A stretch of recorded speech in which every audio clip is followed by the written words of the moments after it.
Ma sœur nous place à une table éloignée lors de sa fête de fiançailles parce que nous ne sommes pas aussi riches que son fiancé, mais maintenant, je vois un fantôme lorsque son fiancé reconnaît mon mari. Ma sœur Véronica est, sans aucun doute, la personne la plus hypocrite que vous puissiez rencontrer. En apparence, elle semble douce et charmante, mais lorsqu'on gratte un peu la surface, on découvre une toute autre réalité. Je le sais mieux que quiconque, car nous avons grandi ensemble, et j'ai vu son vrai visage plus de fois que je ne peux les compter. Nous avons grandi dans une famille pauvre mais travailleuse, et comme beaucoup d'enfants issus de foyers modestes, nous avons dû nous adapter à des circonstances loin d'être idéales. Le compromis faisait partie de notre quotidien, que ce soit partager une seule couverture en hiver, se coucher le ventre vide certaines nuits ou devoir se contenter de vêtements d'occasion. Notre enfance a été marquée par de nombreux sacrifices. Si je les détestais, je sais que Véronica les haïssait tout autant, voire plus. Cependant, avec le temps, j'ai choisi de voir cela comme un avantage. Cela m'a appris à accorder moins d'importance aux biens matériels et à me contenter de ce que j'avais. Mais ce n'était pas le cas de Véronica. J'ai préféré canaliser ma frustration en travaillant dur pour construire une vie meilleure. J'ai tout donné dans mes études, déterminé à échapper au cycle de pauvreté dans lequel nous étions enfermés. J'ai suivi l'exemple de nos parents, travailler dur et avancer. Nos parents n'ont jamais eu l'opportunité de faire des études, mais moi, j'ai choisi d'aller à l'université, en travaillant d'arrache-pied et en obtenant une bourse partielle pour alléger les frais. Le chemin de Véronica a été tout autre.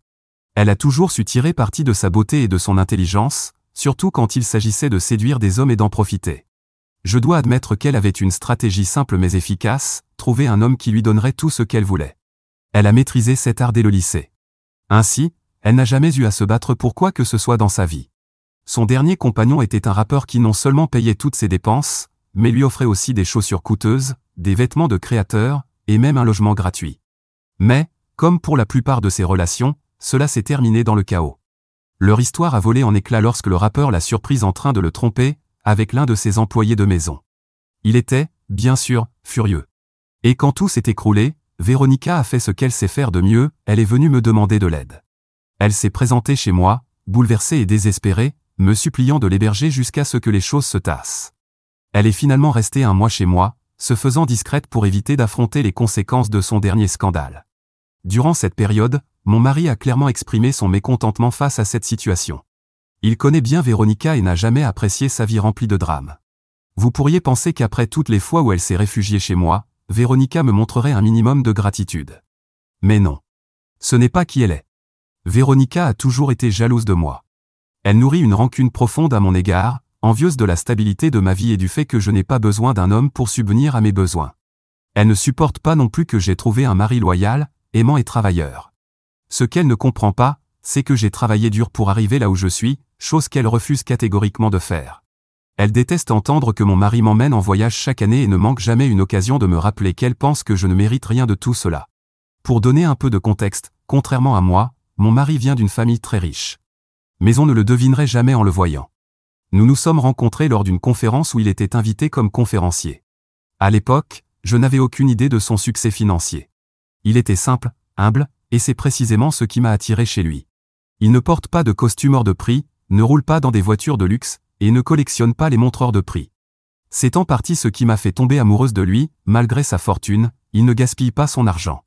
Et oui, nous voyageons à l'étranger, mais ce ne sont pas les voyages luxueux que Véronica s'imagine. Pour elle, un séjour à Paris signifie des dîners gastronomiques à 5 plats et des chambres d'hôtel à 1 000 $ la nuit. En réalité, nos voyages sont tout à fait normaux, loin des excès, ce qui nous permet de partir chaque année tout en économisant et en garantissant notre stabilité financière future. Quoi qu'il en soit, même après mon mariage, nous avons fait tout notre possible pour ne pas exhiber la richesse de mon mari devant ma famille. Oui, nous avons emménagé dans une maison plus grande, mais nous avons gardé le reste de notre mode de vie aussi simple que possible. En dehors du fait que nous aidons mes parents et que nous avons occasionnellement soutenu Véronica quand elle était vraiment dans le besoin, nous parlons rarement d'argent et évitons de montrer notre situation financière. Mon mari croit en une vie modeste, et je respecte cela.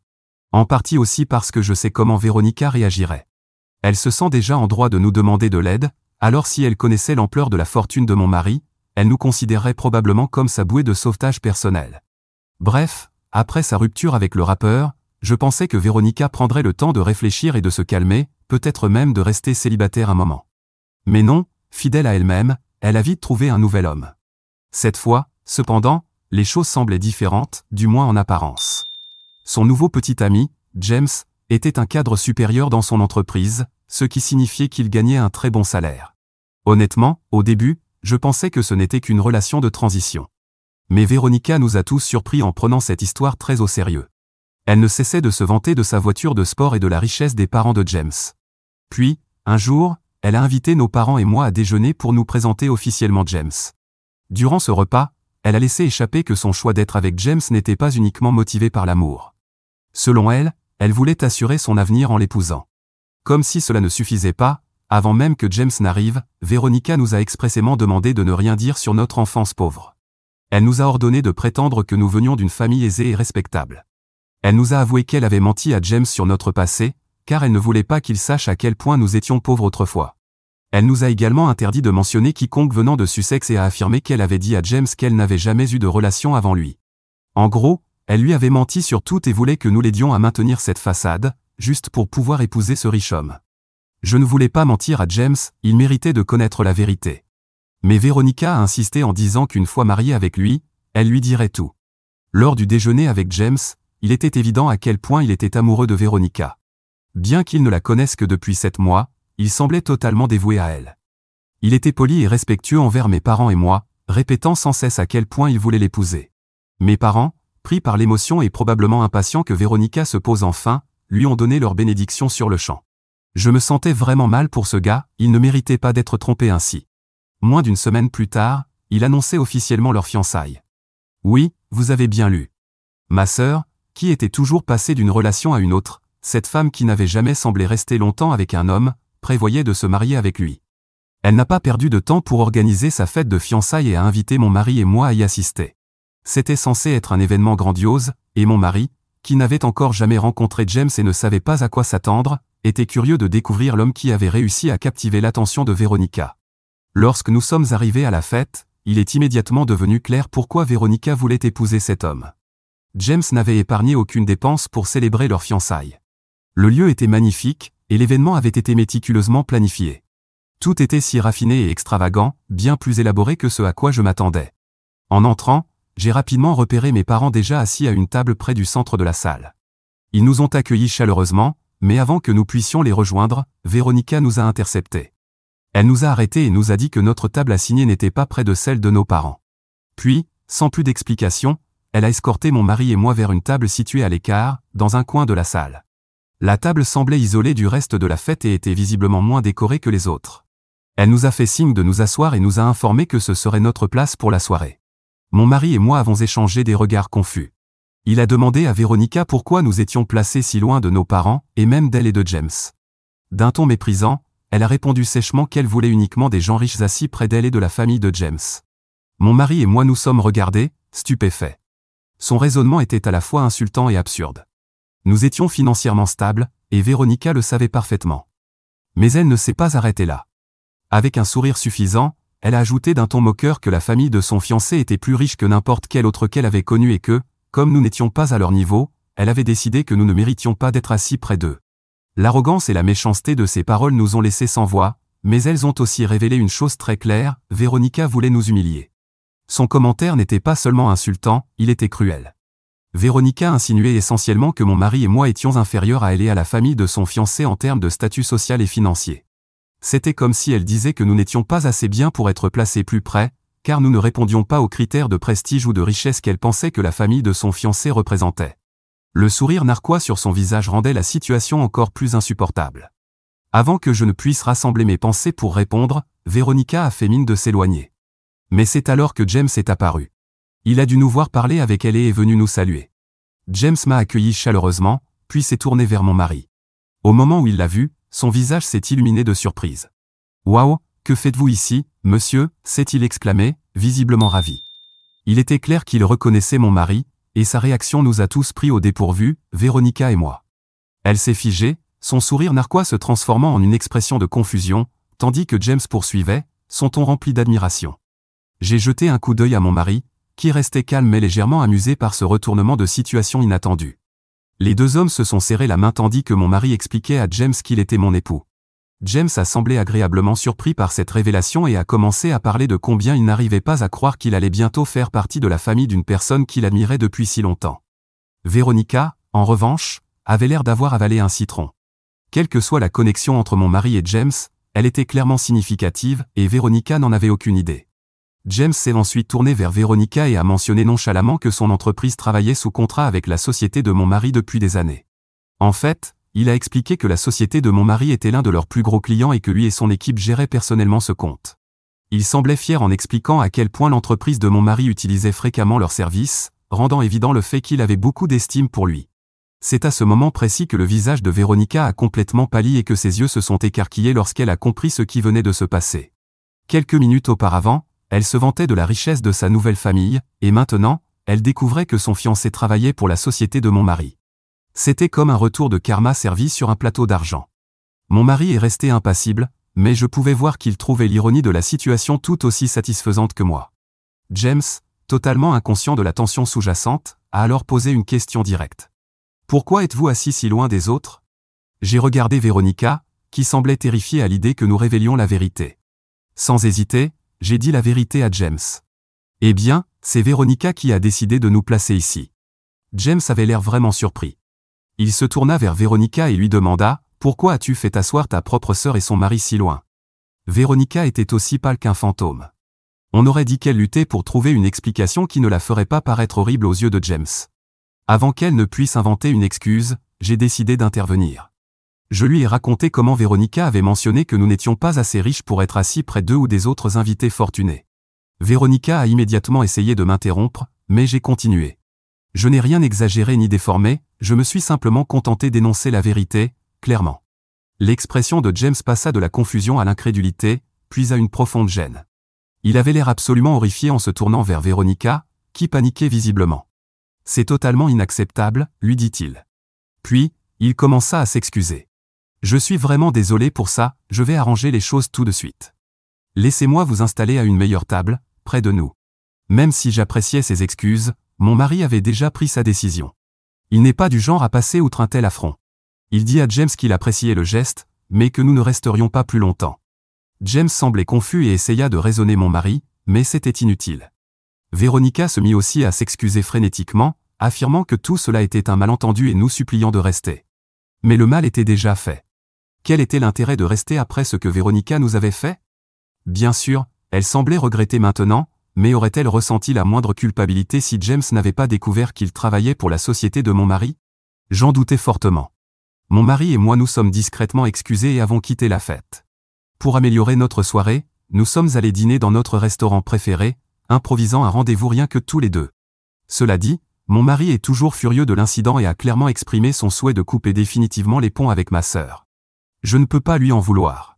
Le comportement de Veronica était profondément irrespectueux, non seulement envers lui, mais aussi envers moi. À ce stade, je suis d'accord avec mon mari. Famille ou pas, il y a une limite à ce qu'on peut tolérer, et Veronica l'a franchie. Depuis la fête, mon téléphone n'arrête pas de sonner. Il semble que tout le monde ait soudainement une opinion sur ce qui s'est passé, sans même connaître toute l'histoire. Mes parents, ainsi que certains membres de la famille présents, sont particulièrement contrariés.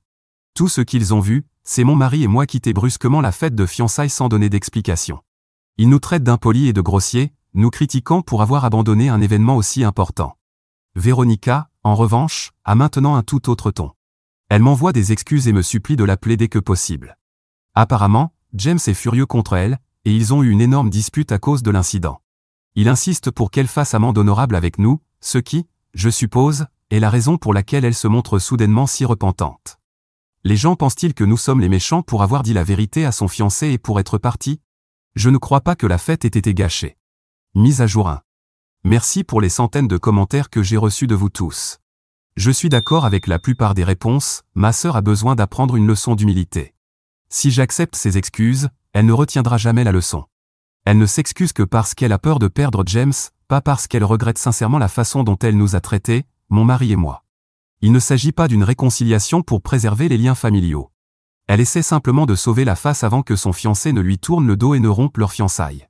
De plus, je suis d'accord avec ceux qui disent que James mérite de connaître toute la vérité sur ma sœur et son véritable comportement avant de s'engager davantage. Mon mari et moi avons donc décidé d'agir. Nous avons invité James à déjeuner chez nous. En fait, il a contacté mon mari à plusieurs reprises pour s'excuser sincèrement de la situation, alors nous pensons qu'une discussion en face à face serait la meilleure solution. Je pense qu'il est temps qu'il entende toute la vérité, pas seulement la version que Véronica lui raconte. Plus tôt cette semaine, j'ai aussi pris le temps de parler à mes parents de tout ce qui s'était passé lors de la fête de fiançailles. Je leur ai expliqué la situation en détail. Ils ont été très tristes et en colère d'apprendre toute la vérité. Mes parents, surtout ma mère, se sont sentis profondément désolés de nous avoir jugés sans connaître l'ensemble des faits et se sont immédiatement excusés auprès de moi. Ils nous ont aussi dit de ne pas nous inquiéter, qu'ils allaient mettre les choses au clair avec le reste de la famille. J'apprécie sincèrement leur soutien. Mise à jour 2. Désolé pour le retard de mise à jour. James est venu chez nous cette semaine. Il s'est encore une fois excusé pour la façon dont Véronica nous a traités lors de la fête de fiançailles. Il nous a dit qu'il n'aurait jamais permis que cela se produise s'il avait su ce qu'elle comptait faire. James a supplié mon mari de ne pas en parler à son patron, car cela pourrait sérieusement compromettre sa carrière. Mon mari a rassuré James en lui faisant savoir que leur relation professionnelle ne serait pas affectée. Pour lui, il était important de séparer les affaires de ce désordre personnel, et je respecte vraiment cela. D'ailleurs, ce n'était pas le problème de James, c'était celui de Véronica. Une fois ce point éclairci, j'ai décidé d'être complètement honnête avec James sur qui était vraiment ma sœur. Je ne voulais pas interférer dans leur relation, c'est pourquoi je ne lui avais rien dit auparavant, d'autant plus que je n'avais pas de véritable lien avec James. Mais j'estimais qu'il avait le droit de connaître la vérité sur le passé de Véronica. Je lui ai tout raconté, comment elle avait un historique de fréquentation douteuse, comment elle n'avait jamais gardé un emploi, et comment elle se tournait constamment vers nous pour de l'argent, souvent sans réelle intention de changer ses habitudes. Je ne lui ai pas dit qu'il devait rompre avec elle ou l'épouser malgré tout, je lui ai simplement donné les informations pour qu'il puisse prendre la meilleure décision possible. J'ai bien précisé que j'étais heureuse de l'avoir comme membre de notre famille, mais qu'il devait être pleinement conscient de ce que cela impliquait. Véronica pouvait sembler charmante au premier abord, mais elle avait un schéma bien établi, utiliser les gens puis les laisser tomber quand ils ne lui étaient plus utiles. James n'a pas réagi avec colère ni en se mettant sur la défensive. Il m'a dit qu'il n'avait aucune idée de son passé ni de la situation familiale, car Véronica lui avait tissé tout un réseau de mensonges. Finalement, il nous a dit qu'il allait prendre du recul par rapport à Véronica pour assimiler tout ce que je lui avais raconté. Il ne voulait pas précipiter les choses. Mise à jour 3. Je publie une mise à jour si rapidement parce que, finalement, James a pris sa décision bien plus vite que prévu, parce qu'il n'avait pas besoin de beaucoup de temps pour réfléchir. Quelques heures seulement après avoir quitté notre maison, mon téléphone a sonné. C'était ma sœur, et, évidemment, elle hurlait. Il est vite devenu clair que James avait annulé leur fiançailles. Apparemment, il avait appelé Véronica pour la confronter à certains des mensonges qu'elle lui avait racontés, mais elle s'était contentée de les enfoncer encore plus. Il lui a aussi dit qu'elle ne savait pas se comporter en public et qu'elle n'était pas assez mature pour être sa femme. Quand elle a tenté de discuter, il l'a coupé net en lui disant qu'il ne pouvait pas l'épouser parce qu'elle lui avait menti trop de fois. C'était fini, et il lui a bien fait comprendre qu'il ne voyait plus d'avenir avec elle. Ma sœur était furieuse. Elle hurlait, me disant que j'étais la raison pour laquelle elle l'avait perdu. Elle n'arrêtait pas de répéter que James était son ticket d'or pour une meilleure vie et que l'épouser aurait tout changé pour elle, lui donnant tout ce qu'elle avait toujours voulu. Elle m'a dit que je lui avais gâché sa chance d'avoir une belle vie, sa seule chance. Rien de tout cela ne m'a surpris. Comme toujours, elle rejette la faute sur tout le monde sauf elle-même pour la tournure de sa vie. Mais cette fois, je n'allais pas la laisser me manipuler ou m'utiliser pour obtenir ce qu'elle voulait. Je lui ai dit que je me fichais de ses cris parce que j'en avais fini avec elle. Je lui ai dit que mon mari et moi la coupions définitivement, plus d'aide, plus d'argent, plus de sauvetage de ses problèmes. Cette fois, elle était allée trop loin, et je n'allais plus tolérer cela. Mon mari avait toujours été bienveillant envers elle, même s'il ne l'appréciait pas particulièrement, et il l'avait toujours soutenue lorsqu'elle avait besoin de quelque chose. Il avait fait tout cela parce qu'il m'aimait, et elle en avait complètement profité. Je lui ai dit, sans détour, qu'elle ne méritait plus d'avoir des personnes comme nous dans sa vie. Je lui ai clairement fait comprendre que si elle se présentait un jour à notre porte pour demander de l'aide, nous ne daignerions même pas reconnaître sa présence. Désormais, elle était totalement seule. Elle a essayé de discuter, jouant la carte du « mais je suis quand même ta famille », comme si cela pouvait encore fonctionner maintenant. Soudainement, tout ce qu'elle avait dit avant n'avait plus d'importance, et maintenant qu'elle n'était plus avec James, elle voulait que tout redevienne comme avant. Mais je lui ai dit « non, ma grande, ça ne se répare pas aussi facilement. Les choses ne reviendraient pas à la normale, pas après tout ce qu'elle avait dit, et surtout pas maintenant qu'elle n'avait plus rien. » Depuis cet appel, mon mari et moi l'avons bloquée sur nos téléphones, nos réseaux sociaux et partout ailleurs. Nous avons également fait savoir à mes parents et au reste de la famille que nous ne voulions plus entendre parler de ma sœur, et encore moins qu'on essaie de nous convaincre de lui pardonner. Si quelqu'un tentait de le faire, il serait bloqué lui aussi. Plus de seconde chance, plus d'excuses pour son comportement. Véronica ne fait plus partie de nos vies, et j'en suis en paix. C'est triste d'en être arrivé là, mais parfois, il faut couper les personnes toxiques de sa vie, même si elles font partie de la famille. Mise à jour 4. L'autre jour, mon mari m'a demandé « Tu entends ça ?» J'ai répondu « Non, quoi ?» Et il a dit « C'est le silence de la maison sans ta sœur. » Nous avons éclaté de rire pendant un bon moment. Ma sœur ne vit plus avec nous depuis que James a rompu leur fiançailles. À ce stade, elle pourrait vivre chez mes parents, mais pour ma sœur, ce serait la pire chose au monde. Cependant, nous savons où elle loge, et c'est chez un nouvel homme. Voilà à quelle vitesse elle a trouvé quelqu'un d'autre pour l'héberger. Elle devrait être étudiée par une université, la vitesse à laquelle elle réussit ses coups la dépasse peut-être celle de la lumière. Bien sûr, elle perd ses hommes aussi vite qu'elle les trouve. Heureusement, mes parents ont pris l'initiative de parler au reste de la famille pour que personne ne vienne nous embêter à son sujet. Ça a très bien fonctionné, car ceux qui doutaient encore de ce qui s'était vraiment passé. Après avoir parlé avec ma sœur, ils ne doutent plus. Le reste de la famille n'est pas dans une situation financière très confortable non plus, et en découvrant toute l'histoire, ils n'ont pas été très enthousiastes à l'idée de l'aider. C'est parfait pour mon mari et moi, car nous ne voulions recevoir aucun appel à ce sujet. Son nouveau copain, si on peut l'appeler ainsi, n'est pas aussi riche que James, d'après ce qu'on entend dire. Mais nous sommes sûrs que ce ne sera pas une relation à long terme, juste un tremplin vers sa prochaine victime. Nous ne nous attendons pas à recevoir une invitation à ses prochaines fiançailles, et nous pensons que c'est mieux ainsi. Rester loin du drame nous semble être la meilleure option.